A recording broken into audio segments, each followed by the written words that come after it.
So, good afternoon, everyone, and a very warm welcome from Kuala Lumpur. My name is Eva Oskam, and I'm the Deputy Ambassador at the Netherlands Embassy here in Malaysia, and I will be your moderator during this webinar today. It is an honor to welcome you to this session about responsible business conduct, which we organize with the support of the Malaysia-Dutch Business Council. And we are very pleased to see all of you present here today. Over the past few decades, responsible business conduct has become a very relevant topic, and it's good to see your interest in the important issue. Before we start the actual program, I would like to point out a few practical announcements that you might already have seen on the screen just now. Firstly, during this session, your microphone will be automatically muted and your video camera will be turned off. There is, however, the possibility to ask questions. At the end of this session, we have scheduled some time for Q&As, so please type your question at the designated Q&A section. I think all of you can see a little sign below. There's one that says chat and there's one that says Q&A, and you can type it there. Some questions will be answered straight away by any of the speakers and experts here in the session today. Others will be saved to be answered live in the session at the end of the meeting. We also have a few questions for you. First of all, we would like to ask you to keep a second device, for example, your mobile phone present. We have organized you can log into the, what is the name of the website? I just forgot the name of the website. The Mentimeter. Yes, thank you, Marco. I already logged in myself just now, but you can log in with Mentimeter. We will show you the slide later today, but it's more convenient if you have two devices present. Also, I would like to point out that Chatham House rules apply, which means there is no direct quoting, and we would like to enable a free discussion amongst all participants. And lastly, I would like to point out that we are recording this session, and we will be posting it online afterwards. And that means more people will have the opportunity to view this webinar and debate. Now, that being said, our program for today is quite packed, so I propose we move forward with the program. And I would like to kick off with a warm welcome by the Netherlands Ambassador to Malaysia, Art Jacobi.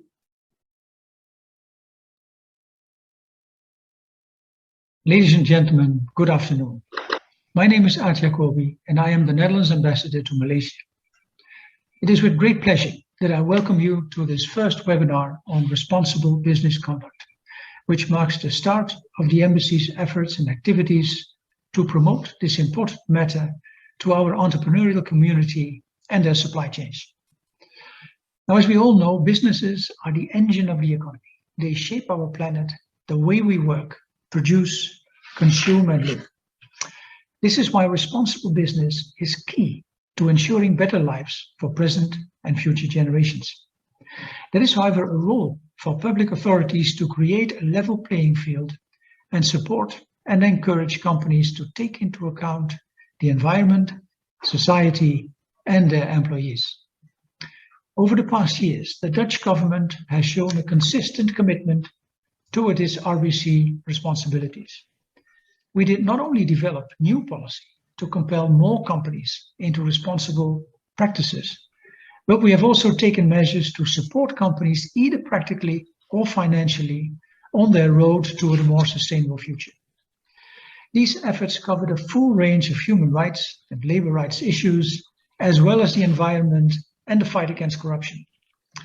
Meanwhile, we see similar developments happening in Malaysia, where the government is paying more attention to the social aspect of responsible business conduct. Now, with the help of organizations like the United Nations Development Programme and the International Labour Organization, the Malaysian government is currently developing several comprehensive national action plans. Examples being the National Action Plan for Business and Human Rights and the National Action Plan Against Forced Labour.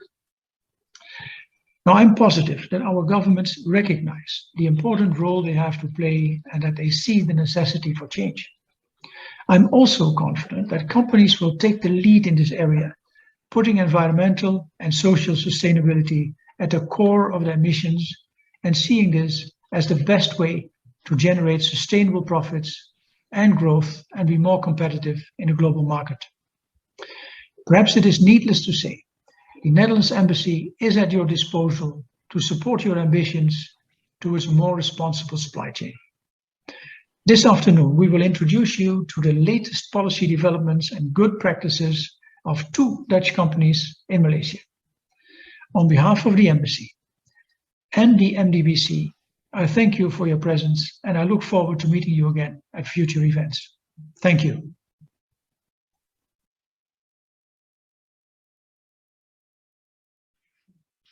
Many thanks to our ambassador for his motivational speech. Before we continue to the next speaker, I would like to ask you to take your phone or laptop and to log into the following site. Please go to menti.com and use the code that is on the top of the screen, number 14 13 92 63. 14139263. Because we have a question for you. As you all are well, maybe you might be aware, but of course, corporate social responsibility is, I guess, a very well-known concept. But today's seminar is on responsible business conduct. And I can explain, it's a little bit different. And the question is now, do you know the difference between corporate social responsibility and responsible business conduct?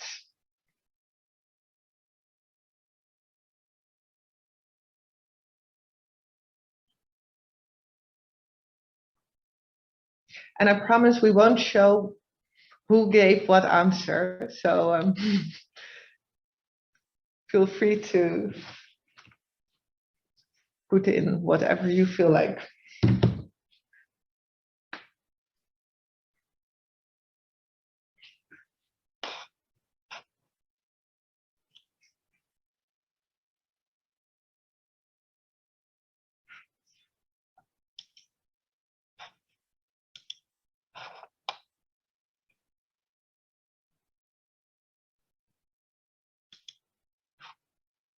Okay, I think we're slowly getting there. How many people have put in the answer? I think just now we're around 25. Okay, well, not everybody has typed in the answer. It's no problem because in later sheets we will show the website and the code again. So people can also log in later on. But just to share with you that indeed there will be further questions upcoming. Now, in honesty, I don't see the slide anymore.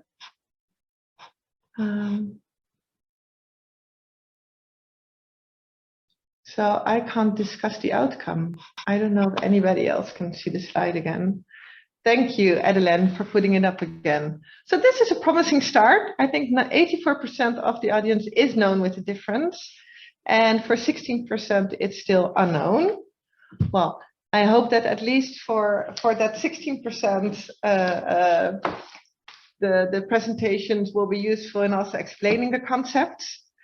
Because they have a lot in common, of course. Both aim to mitigate the negative impact on people and on planets. Well, there's also differences that apply. And corporate social responsibility is a concept that goes beyond compliance with laws and regulations, and it also involves responding to societal expectations, for instance, by local communities or the press. And it's a concept which was embraced by some companies, but not by all, and often described as a voluntary concept. More important, it's often dealt with as an on-the-side or standalone program. You can think of, for example, a company that's supporting families and refugees during the COVID-19 pandemic. So that's corporate social responsibility. But then what is responsible business conduct exactly? And I'm very happy to see my former colleague, Steven Smith, who's calling in from the Ministry of Foreign Affairs in The Hague to explain this. Steven works at the Ministry of Foreign Affairs in Netherlands, where he's involved with the implementation of the new Dutch policy on responsible business conduct. And today he will share his insights on this new policy and also tell you a little bit more about how this relates to upcoming due diligence legislation from the European Union. Steven, the floor is yours. Thank you, Eva. Thank you, Marco, and thank you, Ambassador, for the opening words on responsible business conduct. Happy to be here today with you to tell you a little bit more, yes, on responsible business conduct, the concept of due diligence, and the RBC, the Dutch RBC policy in place. Well, let's go to the next slide already. What are we talking about when we speak of responsible business conduct? I put here a visualization to make it a little bit more practical. So it's, in essence, it's about taking care of people and the environment in your supply chain, in your value chain. Here you see an example of a garment and textiles chain. Well, different risks can occur to people and the environment. For example, here you see fair prices in India. If fair prices are not paid, for example, for cotton harvest or cotton seed farming, then people are underpaid. That may contribute to child labor, for example. Another social or labor-related risk is well, good working conditions. If the working conditions are not that good, it may cause health issues to workers. But then there are also environmental risks, for example, and then you can think of waste dumping of materials in rivers, but also transport, like dirty diesel ships. So this is really bit make it a more practical. What are we talking about here? These risks, and it's important to note here that everyone in the value chain has their fair share of responsibility. So also customers here you see in the Netherlands should make well, responsible choices. It's not always the case yet, of course, but it's important to highlight so everyone in their value chain has their fair share of responsibility. The next slide, please. So the Netherlands endorses 2 international standards on RBC. That's first of all the UN Guiding Principles on Business and Human Rights, but also the OECD guidelines for multinational enterprises.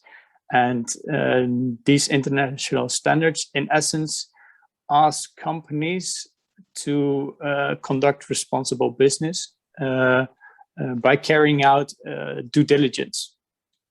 And with due diligence, companies will assess risks, tackle these risks, prevent or mitigate these risks, and also report on that and provide access to remedy when needed.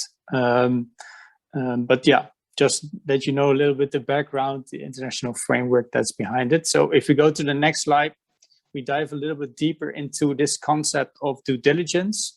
This is really the central, the key element of what are we talking about when it comes to responsible business conduct. It's a 6-step model. It's important to note here that it's a continuing process for companies to conduct the 6-step approach, and it's based on learning. So continuing, you cannot do everything at once, but well, it's good to keep continuing this due diligence approach, and it's a little bit like plan, do, check, act cycle. You can relate it to that a little bit. Okay, but let's go through the different steps. First of all, it's very important for companies to embed responsible business conduct policies in their company policies, embedded into the organization. It concerns different parts of the organization, legal,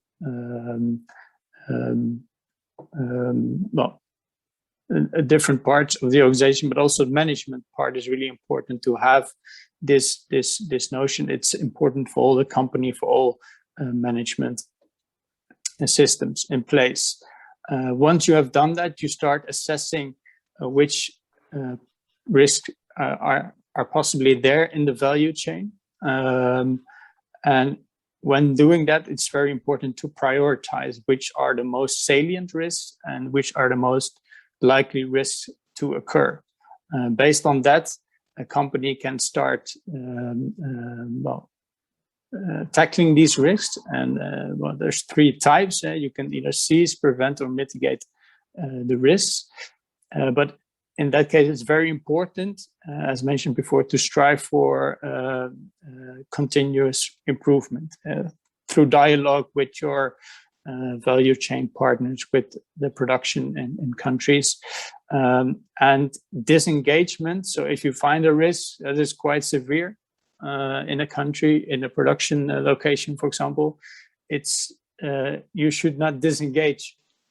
This is really a last resort. So strive for improvement through dialogue, and if it really doesn't work, then disengagement is an option, but it's not what you should go for right away, according to the OECD guidelines and UNGPs. Well, then step 4, take your lessons learned and improve your policies. So monitor. Then step 5, very important to be transparent about your approach. What risks are there and how did you address these? And then lastly, very important, already at the beginning, you could say, if there's a risk that occurred and you contributed directly to it, then you should provide access to remedy. Now, the OECD guidelines, the UNGPs do not expect you to have everything covered immediately.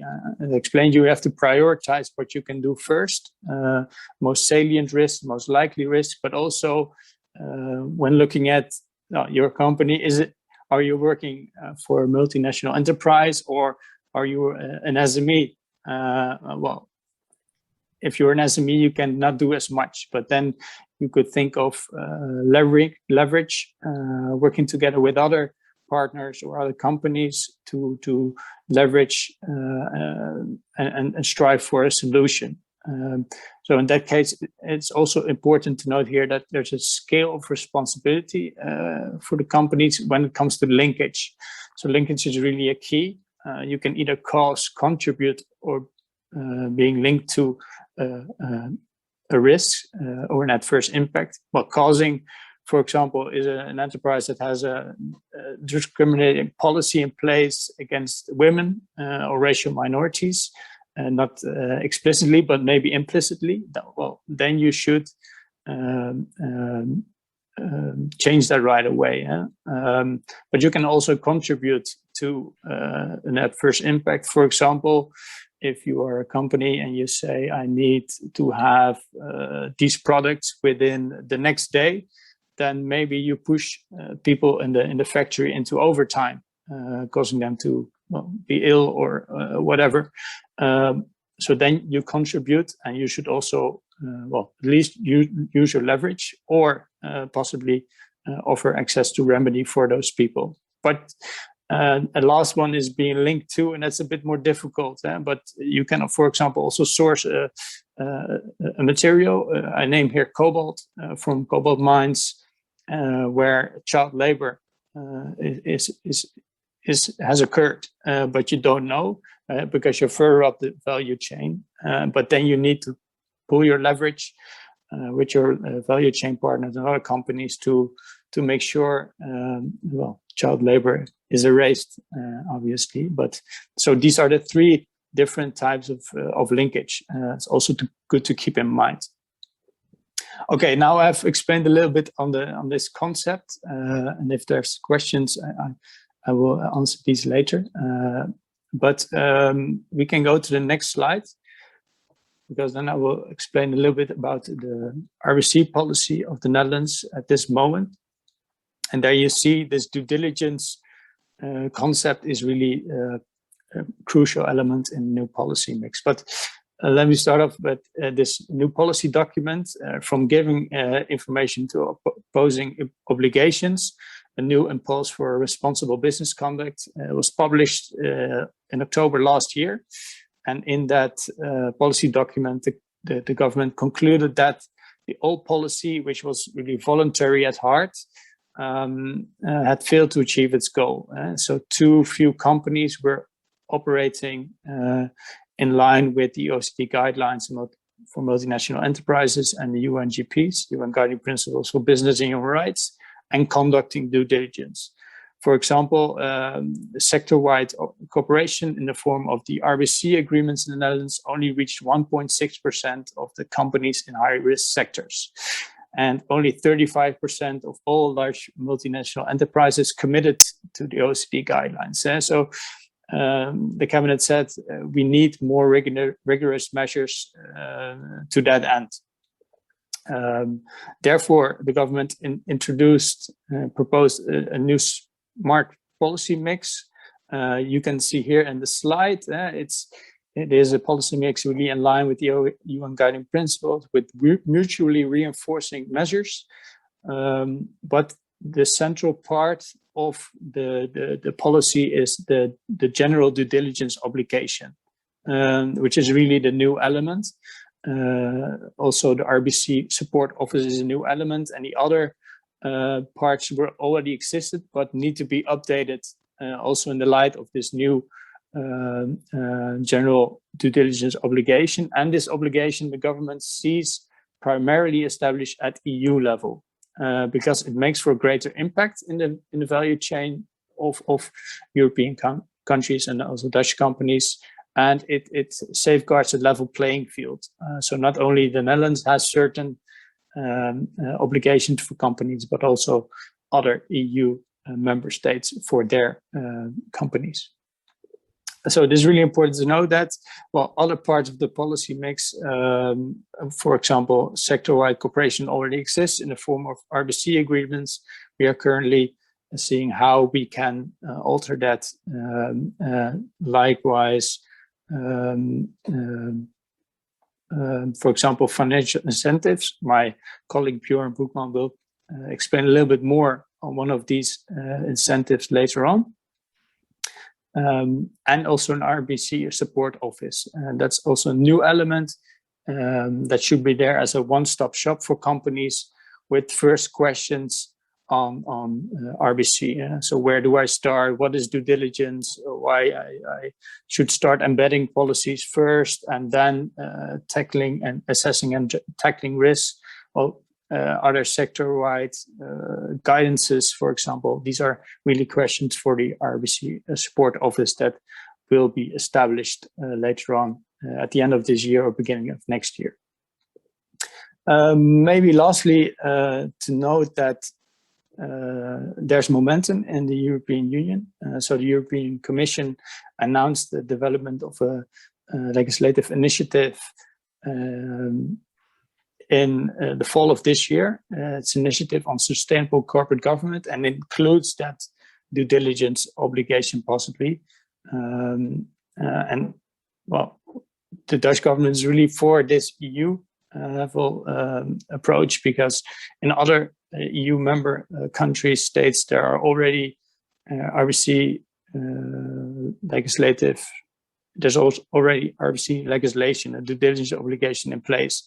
For example, in France and Germany, but to not have different types of policies, legislation in these states, a EU level approach is to be preferred. And I think my time is up, but that's a short overview of where we stand on RBC, the RBC policy, and what the concept of due diligence is about. So I hand over the floor to the next person. Thank you so much, Stephen, for your presentation and for taking us on board, at least initially, on the steps to go through when you're performing your due diligence. I can imagine that there might still be a lot of questions from the audience who want to dig deeper into what are they supposed to do. There's a Q&A box on the bottom, so if people have questions following your presentation, they can type in the question already now, and either you can answer straight away or we'll be discussing it at the end. At least for me, it was very noteworthy to note that both at the EU, they're working on legislation, maybe in the Netherlands, in other countries, it's popping up. I think we even noticed that outside the EU, these sort of obligations are upcoming. And I guess that everybody is affected, because if it's a supply chain obligation, then whether you're based in the Netherlands or whether your supplier is you yourself or are doing business with a European country, in all cases, it will affect you. So I think that's very relevant, and also the point you made about different obligations for smaller and bigger companies. So following your presentation, I'm a little bit curious to learn more about where the audience is. So following these steps of the 6 supply chains, the due diligence steps. So I would like to ask you, please take your phone again, go back to the Mentimeter website. I hope everybody still has it open, because we have another question for you. Well, I haven't even read out the question. This is good to see that there's a lot of first responses.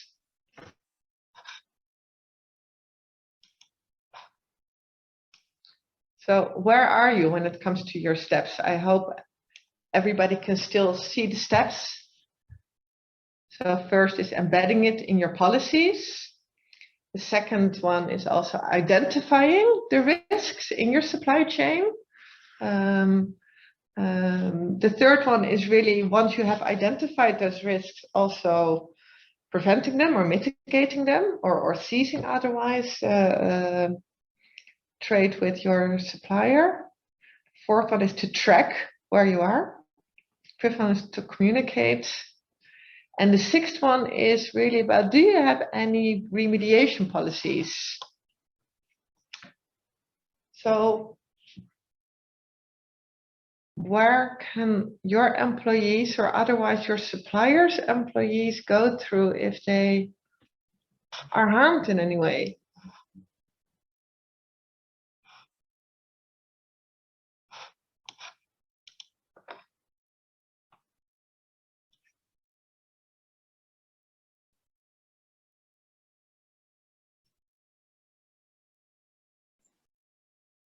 All right, let's make it a 10, 9, 8, 7, 6, 5, 4, 3, 2, 1.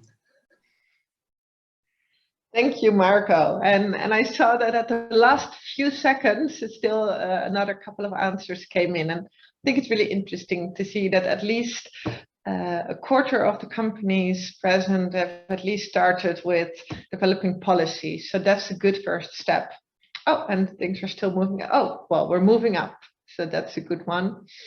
And also, I think the communication part is well advanced. Maybe on some of the other steps, a little bit more can be done. And I hope that the following speaker can maybe, I don't know, inspire you a little bit how to go about. So today I'm thrilled that we have 2 companies to share their experiences and also their perspectives on responsible business conduct. And first up is Mr. Fadi Younis from HQPAC. And Fadi has a long history of responsible business practices in the high-tech industry, where he worked for small, medium, but also Fortune 500 companies. And today he's here as the managing director of HQPAC, one of the world's leading companies in the field of high-tech packaging. And he will tell us more about the various social and environmental improvement projects that the company is currently running. Thank you, Eva.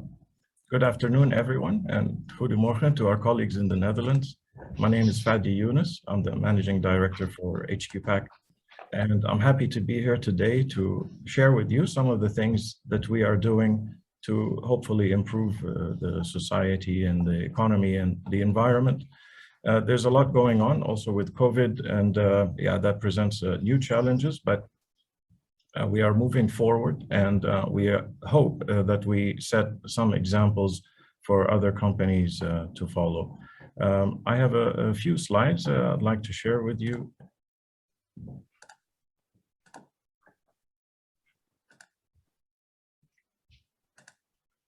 Okay. So a little bit of background about HQPAC. We are a Dutch company. We have been in business for over 30 years. And we develop and design industrial packaging.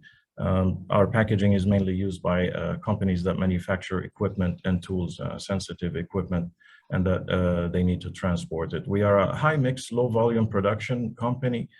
We like to be a one-stop shop for our customers, from everything from packaging design until production, and then after sales services.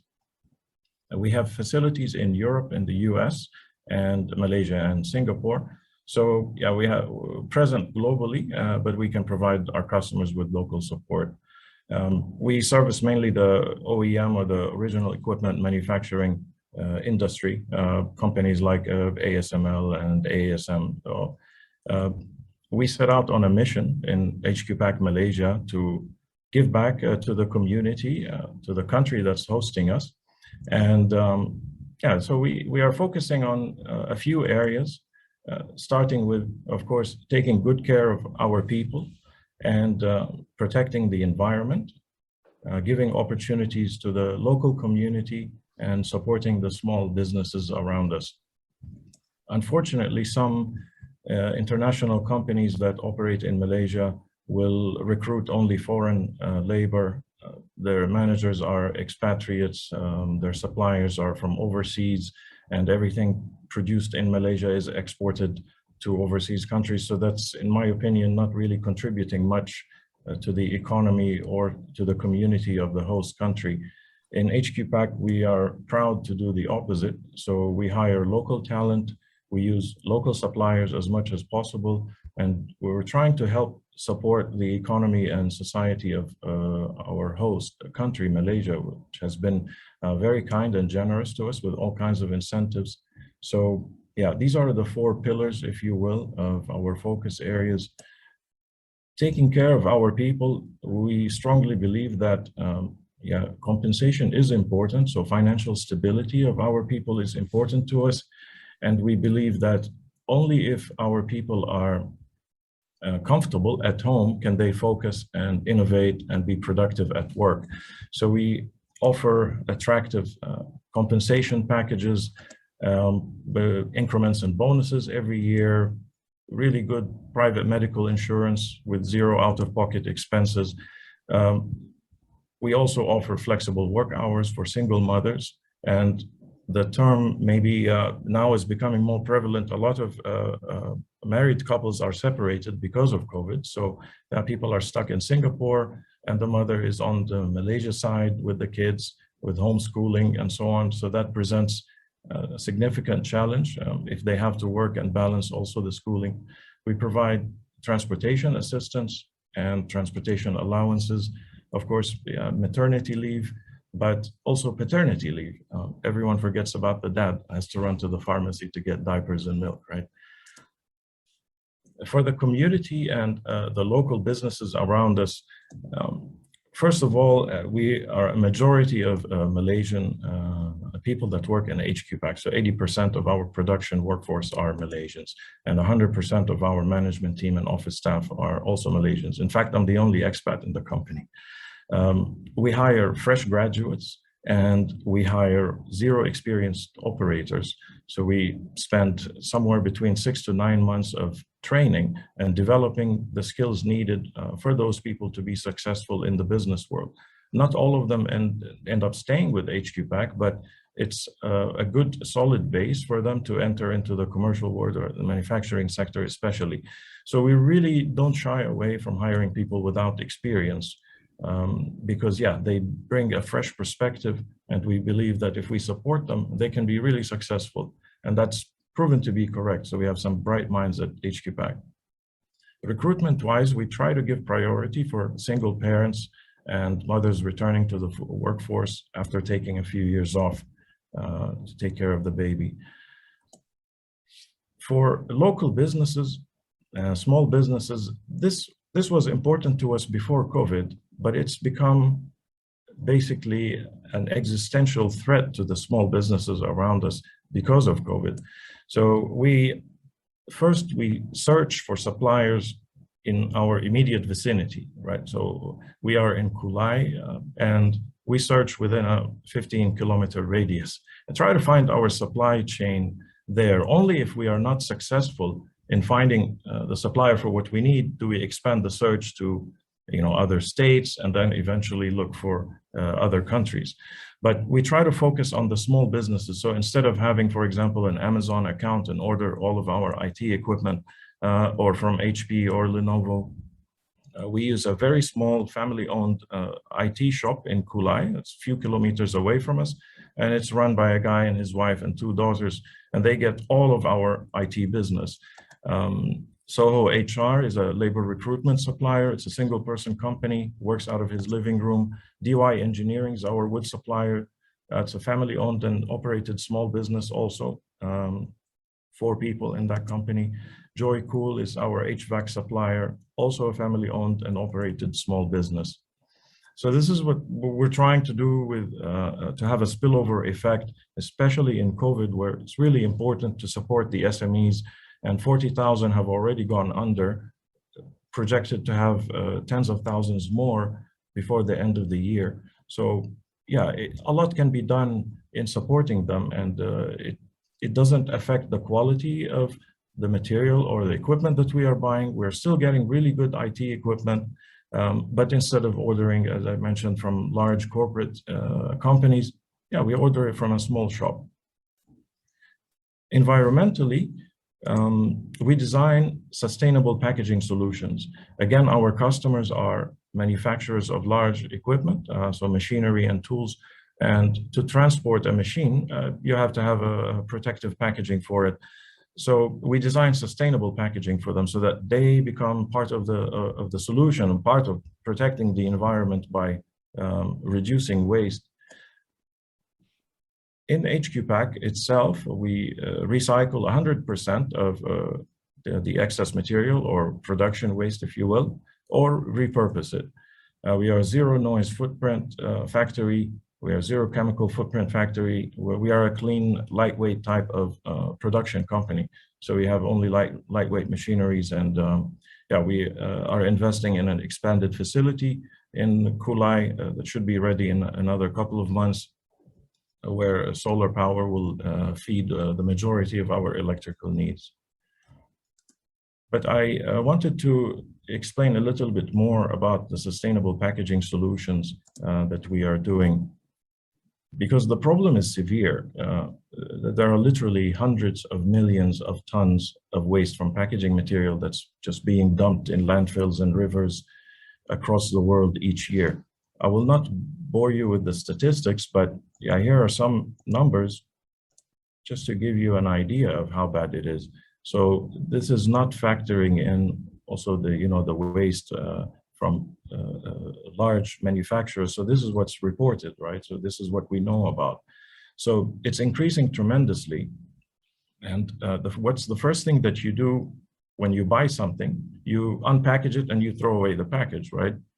Maybe if it can be recycled, if it has some carton, you put the carton in a separate bin. But industrial packaging usually gets thrown away. There's very little recycling happening. Yes, wood can be recycled, but it's chipped and then made into paper. So more trees need to be cut down to make new packaging and so on. So our solution is actually quite simple. Instead of using low-cost, single-use disposable packaging, that our customers use when they deliver their industrial equipment. We design for them and build heavy-duty reusable packaging systems that can be used for several years with a much lower total cost of ownership. Our packaging can be used for about 10 years, but from experience, there are still some products that we've made 15 years ago that are still in service today. So what we projected for 10 years to eliminate the need for disposable packaging. So the way it works is that every time our customer delivers their product using the reusable packaging, we will collect the empty package and send it to our nearest facility, the nearest to the customer's location, and prepare it for reuse. So we inspect it, clean it, refurbish it, and store it until the packaging is needed again. So first, of course, we have to manufacture the new package one time and then deliver it to our customer. Let's call it customer A. Our customer then uses our packaging to deliver their product to their end customer, B. So HQ Pack will collect the empty package from B and then refurbish it and store it and give it back to customer A.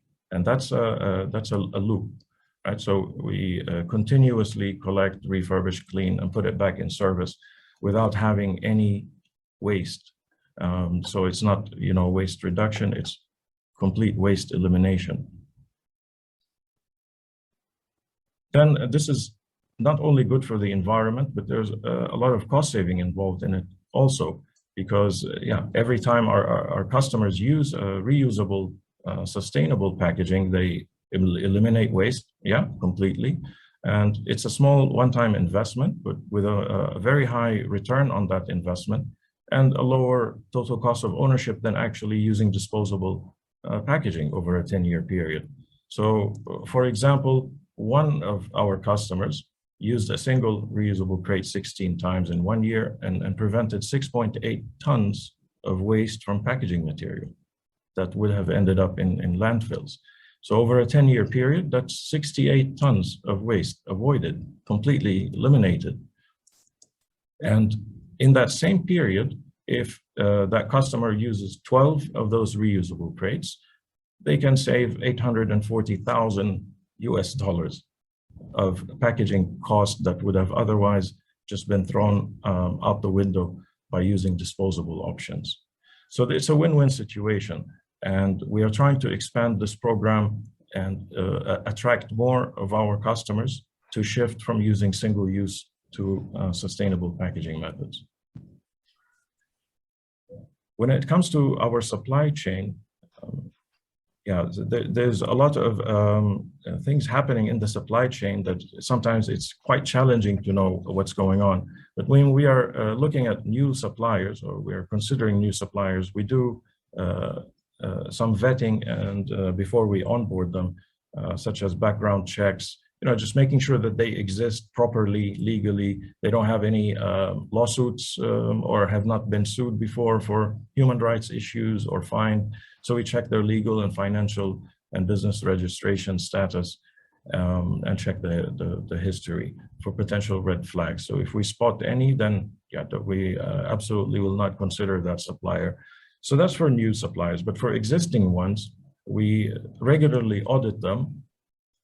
Before COVID, this used to be more practical, but we are trying to find alternative ways to do the audit in the middle of the pandemic. But we review their supply chain, their raw material supply chain. So our supplier has suppliers, right? So we investigate and try to understand the complete supply chain, which country it's coming from, what kind of supplier do they use, and where is that supplier getting that raw material, and so on. So we want to make sure that there are no red flags also in that extended supply chain. It can be quite difficult to find out all of the stops in that supply chain, but we do start with our supplier and then work backwards. When we Paddy? Sorry? Paddy. We are sort of running out of time. So I'm going to give you a last 20 seconds. And I think this is the most important part that you're discussing now about your supply chain. But I suggest we also move it otherwise to the Q&A session. Understand. Yeah, I'm almost done. Yeah, so these regular audits happen with the supply chain of raw material, but we also look at their workplace and dormitories, check the living conditions of their workers if they allow us, and general, overall their best practices, share with them. So we engage them in discussions. We want them to challenge the status quo and just look at what they're doing, and of course we make improvements. We recommend improvements that they can make, and we share with them some incentives that are available for them if they take on sustainability projects. So that's basically what I wanted to share with you today. I'm happy to answer any questions that you may have in the Q&A session. Thank you.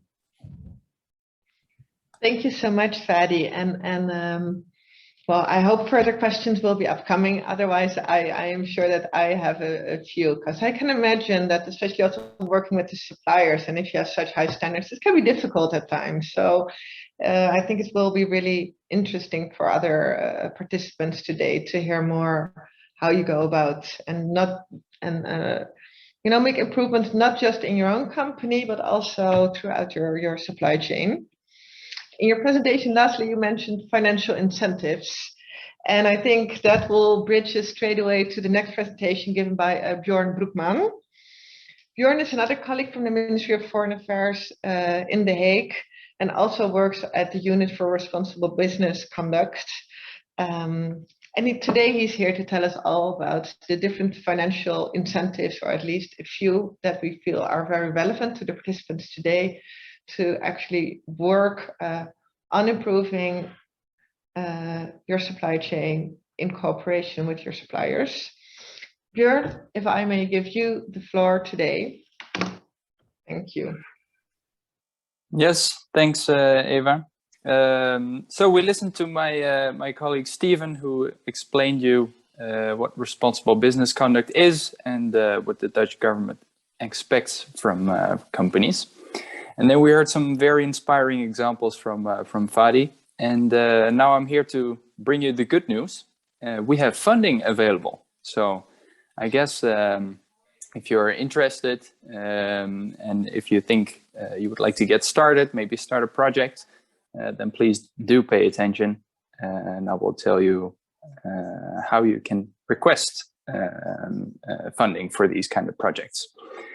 So the Dutch Ministry of Foreign Affairs has made two funds available for these kind of projects. It's the Fund for Responsible Business Conduct and also a separate fund against child labor. So I will run through both of them and tell you how they work and how you can request this funding.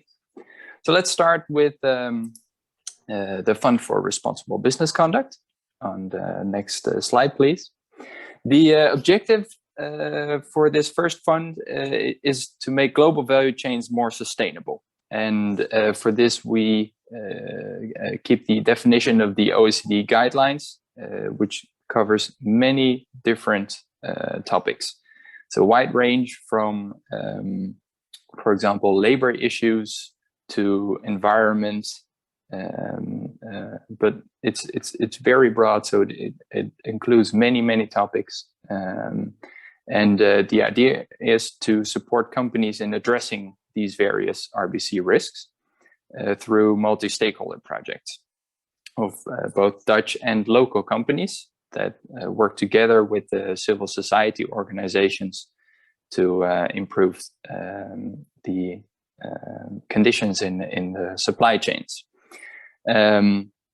So it's very important to take note that we always take the regional and local causes and stakeholders into account for these projects. And we really strive to make an impact on the ground. So that's the first fund for responsible business conduct. It's as I said, it's more broad, but then we also have a separate fund available against child labor. On the next slide, please. So again, obviously the goal is to make global value chains more sustainable, but then focused on reducing child labor in a company's value chains. And again, we support companies through setting up these multi-stakeholder projects. So how does this work? On the next slide, please. Where and who? We're looking to fund local projects in producing countries such as Malaysia, but also in Indonesia, Vietnam, and any other country, basically. It's important for the company requesting the funding to have a direct link with the RBC risk. So the company should demonstrate it has a certain influence to actually address and tackle this risk. The companies working together can either be competitors or have a buyer-supplier relationship, but it's important that they have a certain influence in the value chain. It's also important to note that this is not an investment program, but it's really financing for an impact project. And the total budget that we have available is approximately 5 million per fund. And for one project, the funding that can be requested is up to 470,000 euros, 70% of the total project costs. So that's just to give you an idea of what the fund is about. So what type of projects? On the next slide, we can see that most projects that we receive requests for have a relation with commodities, mostly in agriculture and mining. However, it's definitely not limited to these kind of projects. As I said, the topics, the range of topics is very wide, but we've also not limited these to certain commodities or products. So basically, any company can file a request. So what can you do as an entrepreneur? It starts with investigating your supply chain. I think we've seen that in both presentations. Next slide, please. It's very important to get to know your supply chain and understand which RBC risks are present in your chain. Then it's about taking responsibility, not only for your own company, but also with your direct suppliers, to collaborate with your suppliers and maybe competitors. And then, of course, to contact us for funding. Next slide, please.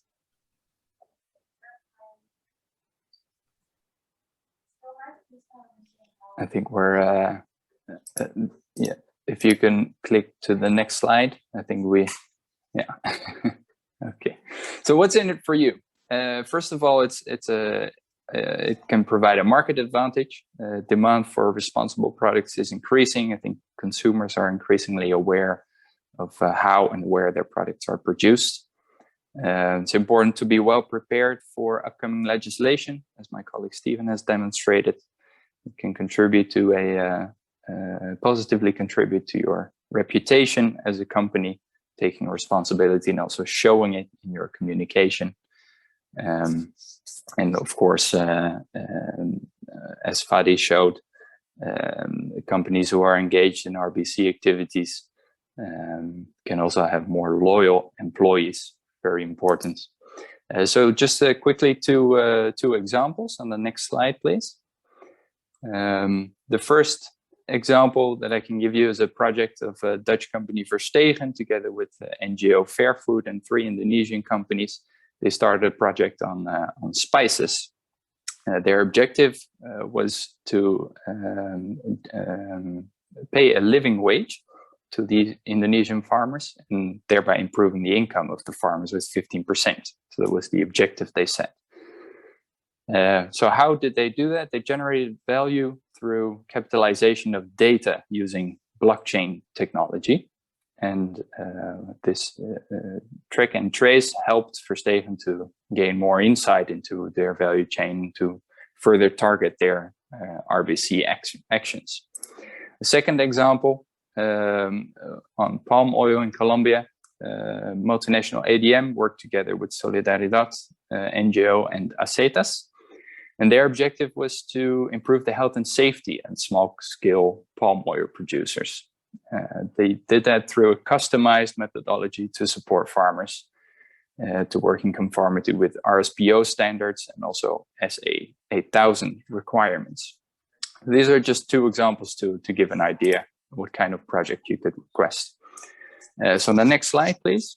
You can request funding with RVO by obviously contacting them, have a checking conversation. You can also do a quick scan on your first ideas of your project.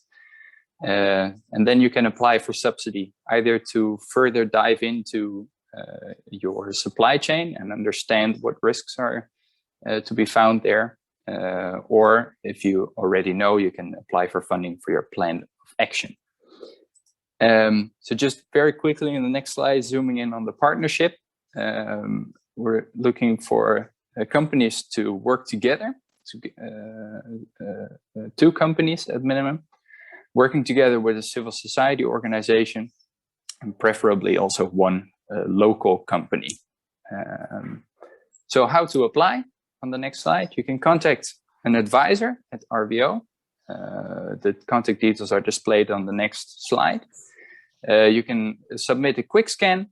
You can speak with the advisors. The agents at RVO have a lot of knowledge. They can help you shape your proposal. And then you can receive funding and get started with RBC. So I hope that's all clear to you. If you have any questions, you can direct them to me or to RVO and get started with RBC. Thank you. Thank you so much, Bjorn. I hope everybody is inspired by the possibilities that you have just presented, and hopefully this will also lead to some new projects here in Malaysia. Then I suggest that we continue to the next company. And our speaker is Ms. Katina Rahim. She's the head of legal and company secretary at Dutch Lady, a company that stands for honest business. This afternoon, she will tell us more about the elaborate code of conduct by Dutch Lady, which not only provides guidance to the company itself, but also its external stakeholders like customers and suppliers. Katina, the floor is yours. Thank you, Eva. Good afternoon, everyone. My name is Katina, and I'm the head of legal and company secretary for Dutch Lady Milk Industries Berhad. In this role, I'm also the champion for good business conduct for the company. Thank you to the Netherlands Embassy and the Malaysian Dutch Business Council for asking me to be a part of today's webinar. So maybe I'll just start sharing some slides with you.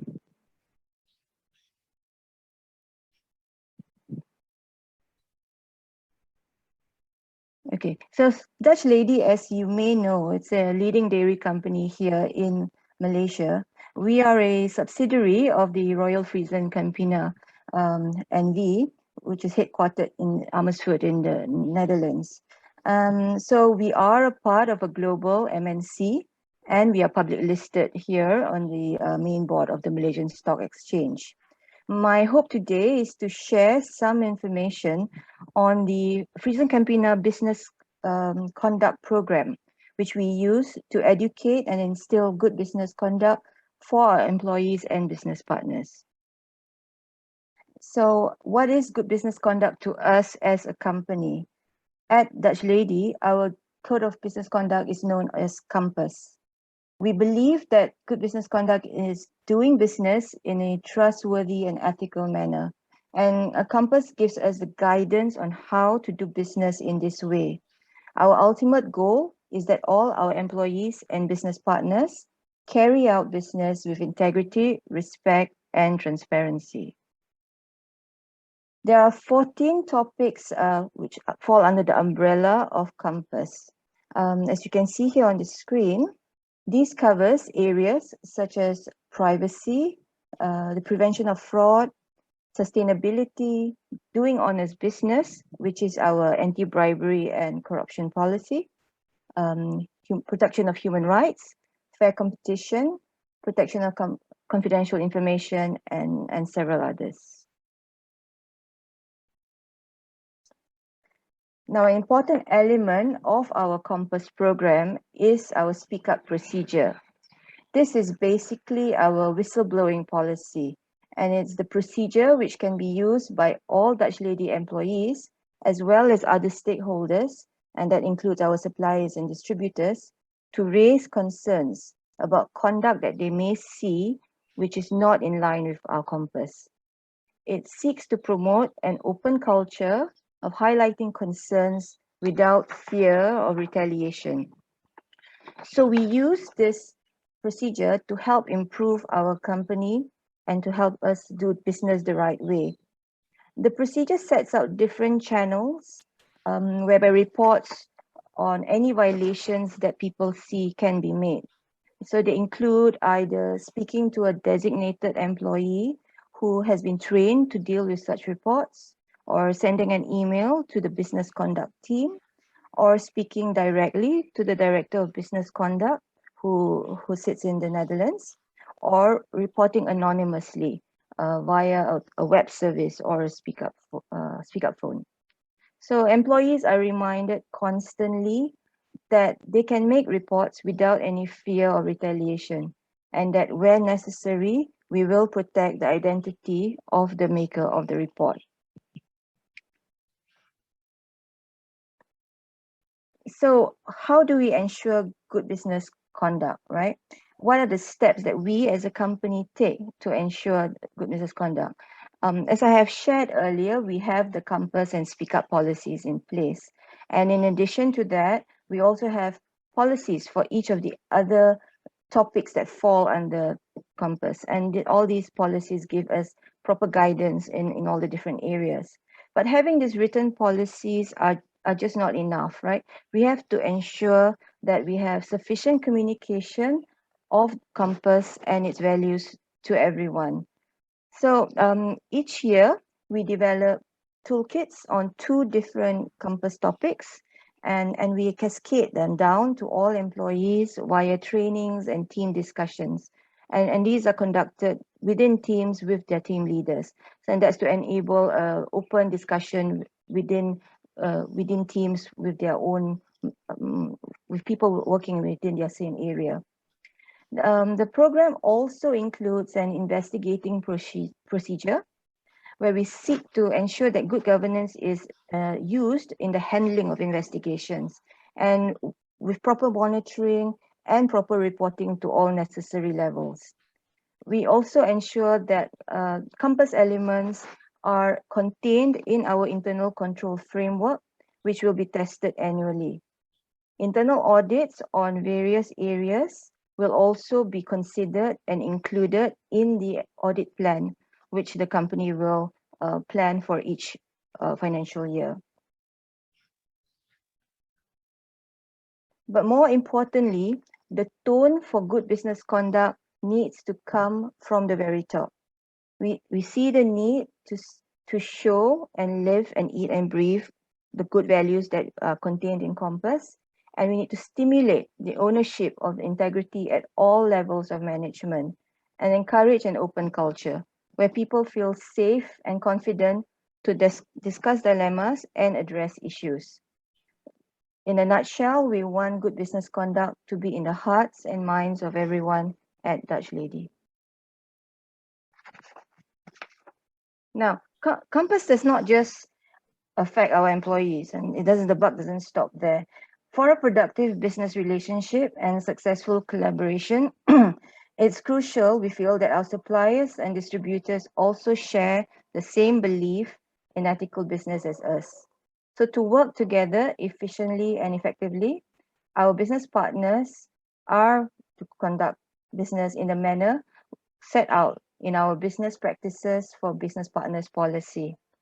So this policy is included in our procurement process, and all our distribution and procurement contracts contains this policy and requires, it is a contractual term that our distributors and suppliers abide by the policy. From time to time, we provide briefings and explanations to suppliers and distributors on specific areas as and when the needs arise as well. So as mentioned earlier, one of the policies under Compass is doing honest business, which is our anti-bribery and corruption policy. Now, as a part of this policy, we have in the past year spent some additional time to educate our employees and business partners on the MACC corporate liability provision. as this has serious implications on the company and the officers of the company. The corporate liability provision is the Section 17A, which is an inclusion in the Act of the Malaysian Anti-Corruption Commission Act. This provision was introduced in 2018, but the enforcement of the provision began on the 1st of June 2020. So under this provision, a company can now commit a criminal offense if any person associated with that company commits an act of corruption to obtain business advantage for the company.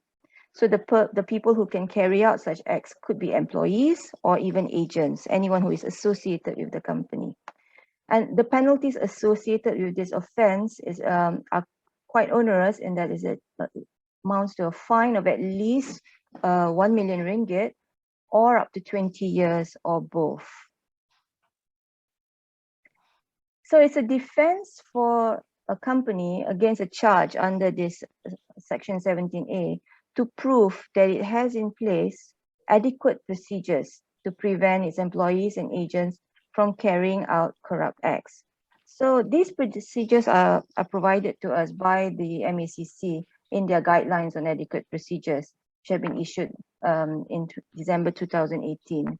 Now, some of the steps that we have taken following the enforcement of the Act, right, to ensure that we are well protected, includes providing trainings on the provision to all of our employees, of course, and of course adding this topic into the induction trainings of all new employees. And we also provide briefings to all our agents and new agents who are coming on board. We send out communications on this topic frequently as possible to keep it fresh on everyone's mind. And also it has to be a case where it's not forgotten moving forward. So we do need to build in refresher trainings and briefings at least once in every 2 years, so that everyone is aware of the great impact of this new provision. So as you can see, we put in quite a lot of effort to ensure that our compass in good business conduct is embedded in the company's culture, to ensure that everyone acts with integrity, respect, and transparency in their day-to-day actions. So we do this because a strong and trustworthy reputation is really not easy to acquire, but it is vital to maintain the trust of all our stakeholders. And it has to be an ongoing effort, and because reputation can be destroyed very quickly and very rapidly at any point in time. So that's what I have to share on our program. And if you have any questions, do place them in the Q&A portal. Thank you.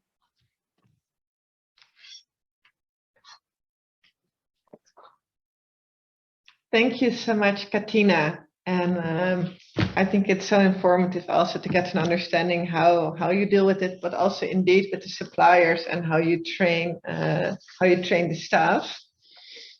I realize that we're running a little bit out of time, so I will move straight ahead to, I guess, the last speaker, but not the least one. It's my colleague here from the embassy, Romy Loos, who is the one who set up our RBC policies at the embassy over the past 6 months. And so Romy is our RBC coordinator.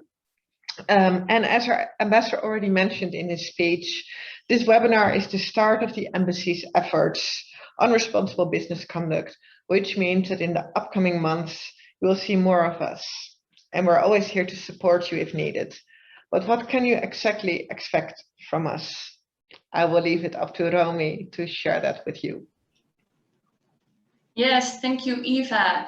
I guess it's a little bit late already to also welcome you all from my side, but I do want to state that I'm very happy to see all of you present today. As Eva already mentioned, and some of you might already know me, but my name is Romy, and I'm the current RBC coordinator for the Netherlands Embassy. And I would like to use the next few minutes just to give you a little insight in, well, how the embassy can actually be of assistance on your road towards responsible business conduct. Because of course, this afternoon we've been discussing, you know, what the responsibilities of companies are, which steps to take when you want to do your due diligence. And we can imagine that you might think, okay, sounds nice, but you know how to start then, or that you're already taking these steps, but you run into issues with, for instance, the Malaysian government or with your local suppliers. And that's why I want to give you a few examples of how the embassy can actually help you. The first one would be a very practical one, actually, because I think it's good for you to know that there are actually many tools or guidances that can help you and guide you on how to address certain risks in your supply chain. I think my colleague Stephen already mentioned too this afternoon, so the OECD guidelines and the UN guiding principles, but I want to highlight that there's actually more. There are also, for instance, tools that can actually help you address very specific risks here in Malaysia. So there's an employer's guide to tackle forced labor. There's tips and tricks on how to avoid corruption when doing business abroad. And I will not mention everything here today, of course, because I only have 5 minutes. But just know, you know, if you want to start working on this, or if you need some extra tips, just contact the embassy and we can provide you with them. The contact details are already on the screen, so that should be possible. Anyway, and then also in light of this, I think it's also good to know that, you know, we're not the only ones here in Malaysia that are here to support the companies. There's actually a range of stakeholders, international organizations, business alliances, NGOs that are all here developing trainings for companies or tools, or that are organizing other relevant events.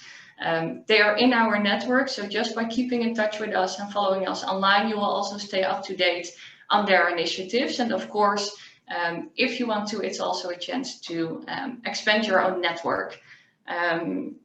Yeah, and then another example, actually talking about expanding your own network, these past few months, I've been speaking to many companies, and one thing I noticed that kept coming back is that you would actually like to learn from each other. That is, of course, why we also had HQ Pack and Dutch Lady here today.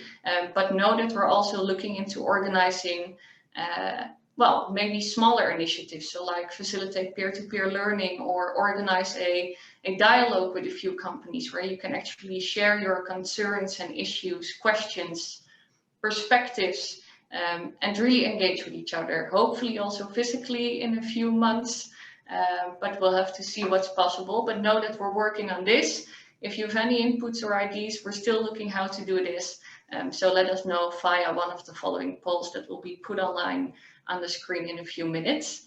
Yeah, and I'm looking at the time because I'm already running out of it. There's only one more thing I want to mention. And that is, of course, that one of the core tasks of an embassy is also to act on the political field and also engage with local governments. So know that we're also here putting in our efforts for better regulation, for instance, when it comes to business and human rights, when it comes to sustainability, also to create a level playing field here for you as a company. And then again, of course, if you run into any issues that you think that deserves attention, let us know so we can see if we can bring that forward.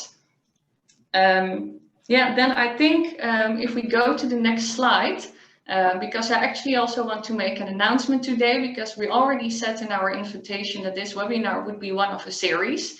And we've actually scheduled the second one already, which will be held on the 15th of September. And as you can see, it's specifically addressed to the manufacturing sector, because it's one of the high-risk sectors here in Malaysia, and there we will focus on human rights and on labor rights. As you can see, most of the speakers are already confirmed, and I'm very happy to say that the International Labour Organization will be joining us, that the Responsible Business Alliance will also be there, and we have Dutch company BASI to share its tips and experiences. So if you're a manufacturer yourself, or you have manufacturers in your supply chain here, or you're just interested in how to work on addressing human rights risk in your supply chain, then keep an eye on our LinkedIn page or on your email box if you're a member of MDBC.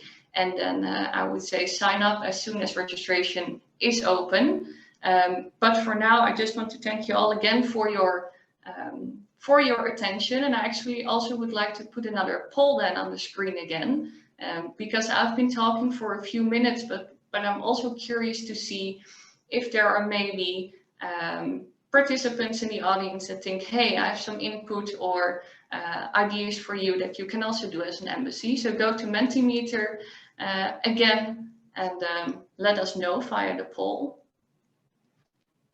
Thank you. I will give the floor back to you then, Eva. Thank you, Romy. And well, I think there's already two suggestions of additional support that people might need from the embassy. I see somebody mentioned CBE needs support to mandate ABMs in multinational supply chains. It's also mentioned that acknowledgement of the achievement by companies on their sustainability topic is done. I agree. I will mention something on that later on.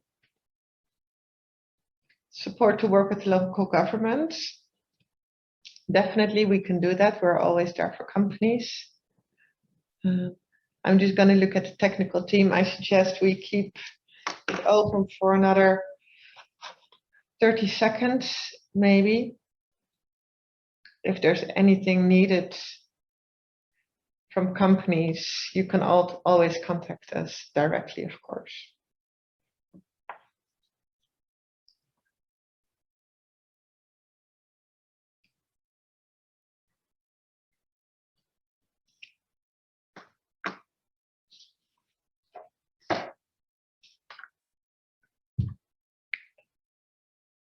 And I think it's now closing in 3, 2, 1. All right. Well, we ran a little bit out of time, so I had expected to have 15 or 20 minutes for Q&As, and I'm afraid we have to do it in 5. So I have a question for both companies.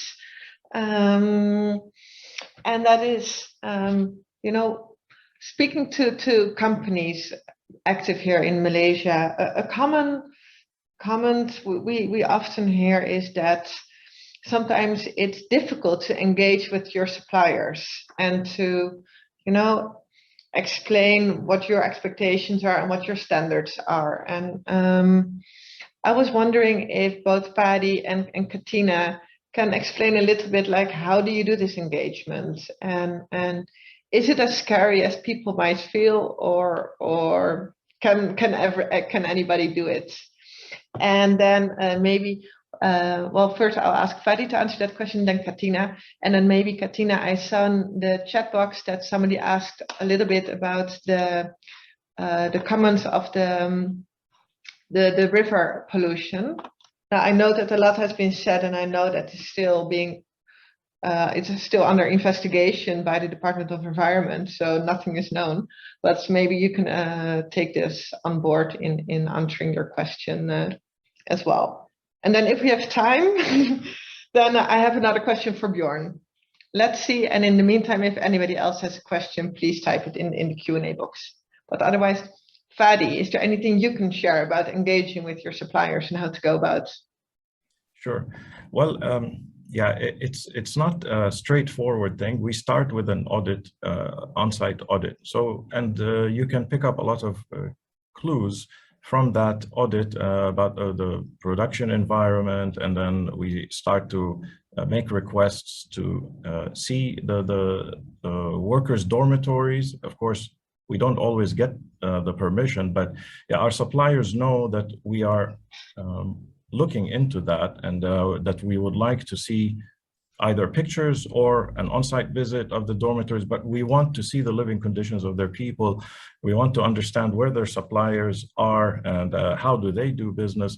And yeah, I think this audit is very important because, first of all, it's a formal activity. So this is a prerequisite for them to continue to do business with HQPAC. They have to successfully pass this audit. And if a supplier rejects access to, for example, their dormitories, you know, on the first audit, and then the second audit, we do this yearly, and if they reject that request again, it's very clear there's something they're trying to hide, right? Because yeah, we are very open about our dormitories, for example. You're welcome to come and look at it and see it anytime you like. But yeah, these are red flags. So of course, yeah, we do have an anti-corruption policy that we ask our suppliers also to comply with. As Katina mentioned, yeah, this is now legally obligating to companies to do to inform and then require your suppliers to comply with those. So it starts with an audit, and then that could lead into an investigation into a specific area. There are documents or agreements that the supplier has to sign and agree to, so that at the very least, you know, we establish that expectation, and that if they don't want us to see it, but our expectation is that they are doing it. They are not abusing human rights. They are buying from reputable suppliers that are not involved in corruption, and so on. So this is an annual thing, and we keep doing that. Now with COVID, it's a little bit difficult to do it in Malaysia, to go on site into other states, you know, but yeah, we are trying to investigate remotely as much as we can. We focus a lot on new suppliers also. So yeah, in a nutshell, that's what can be done. It can be intimidating, you know, maybe to some people to ask these kinds of questions and then get honest answers. But yeah, our suppliers' initial reaction is, you're probably the first one that asked to see our dorms, our hostels. Why do you want to see them? So yeah, it starts with that, and then you can very easily pick up the red flags and know what area you need to focus on. So I hope I answered your question. Yes, thank you, Fadi. This is very helpful. Then Katina, can I ask? Yes, I absolutely agree. Echo everything that Fadi said. It starts with some kind of a due diligence and some checks, some normal background checks, and we try to, as much as possible, to go with companies which are reputable, and of course, depending on the kind of service they're providing as well. What you have to see what is the most, what areas are more sensitive. Then following from there, you know, all the contractual obligations. And of course, we try to build everything in contractually, but then that's all on paper, and we still need to check from time to time. There are times when audits are carried out, but yes, as you say, it's difficult and it can be sensitive. But you know, in a way, it is necessary, especially as, like I said, depending on the area of service that they're providing, or the kind of supply they're providing. That we do need to do this and be vigilant about it. Yeah. Thank you so much, Katina. Then on the I was planning to put on a poll, but I suggest that for now we skip it, considering that we only have 2 minutes left. So basically, I think today has been very, very inspirational, and as mentioned, on our side, it was just a first step. It was a first meeting to introduce the topic of responsible business conduct with everybody. Sorry, Ivo, did you want me to answer the question in the Q&A? Oh, yes, please. Yes, sorry. Yes. No, just to highlight. Yeah, as Eva already mentioned, it is under investigation. So we're not able to comment so much on this because the matter is under investigation. We do not know conclusively, right, where the water that caused the pollution came from. We are cooperating with all the authorities who are carrying out the investigations, but regardless, right, because it will take time for the results to come out and for any determination to be made. But regardless of whoever is at fault and whatever the position is, we have already taken steps to clean the river, and this I think began from the day after we knew about it. So we've been working together with some NGOs as well, and the river cleaning process is ongoing. And we're doing this because we believe it is the socially responsible thing to do, right? This is we're in that vicinity. We've been operating there for the past 60 years, and really this is the right thing to do regardless of who's at fault. So yeah, this is also a part of course, our compass and our responsible business conduct for the community that we are operating in. And that's really all I can comment on the whole issue, as you know, it is under investigation at the moment. Thank you. Thank you so much, Katina, and thank you for reminding me indeed that this was an outstanding question. Maybe to wrap up, I think today was an introductory meeting, but we're going to dig deeper. And I think one of the industries, as Romy mentioned, where there are still a lot of human rights risks, labor related risks present is the manufacturing sector. And on the 15th of September, we're going to dig a bit deeper. I was planning to ask Bjorn if he could think along with us, like if you want to address these types of issues, how can we do so? And how do we work on the norms of workers? But I'm afraid I have to save that question for another day. And otherwise, I think your email address is present, or we can, you know, refer any question to you and your colleagues if people want to know more. So I hope to see others on the 15th of September. But otherwise, there's another event that I would like to highlight. And it's related also to the comment that was made about celebrating achievements by companies and what they're doing in terms of sustainability. And that event is the MDBC Innovation and Sustainability Awards, the MISA Awards 2021. Well, the MDBC MISA Awards, they started in 2010, and it's been it's an annual event where we celebrate those companies that have been most sustainable and most innovative, and it's also a way to share best practices. And this year, Marco and colleagues, congratulations. The MDBC is celebrating its 25th anniversary. And of course, a 25th anniversary will have to go along with a even bigger, broader, more wonderful MISA event. I think on the screen you can see which are the categories for which there will be awards provided. The most outstanding Dutch investor in Malaysia, the most outstanding Dutch entrepreneur in Malaysia, the outstanding Malaysian investor in the Netherlands, but also the best flexible work arrangements, the outstanding Dutch-Malaysian partnership, and the Malaysian exporter to the Netherlands or the EU. Marco, I don't know when it will open, the applications, but I think it will be soon. So everybody please have a look also at the MDBC website and apply if you are this sustainable, innovative entrepreneur, or if you know this sustainable and innovative entrepreneur. That being said, I would again like to give a warm thanks to our esteemed speakers today and to the organizing team. And I hope to meet everybody present today again very soon. Stay tuned for the next session, and I hope you all have a pleasant evening, or in some cases, pleasant day. Thank you again. Bye. Bye, everyone. Well done. Thanks a lot to all speakers and audience. Thank you. Bye. Bye. Have a good day.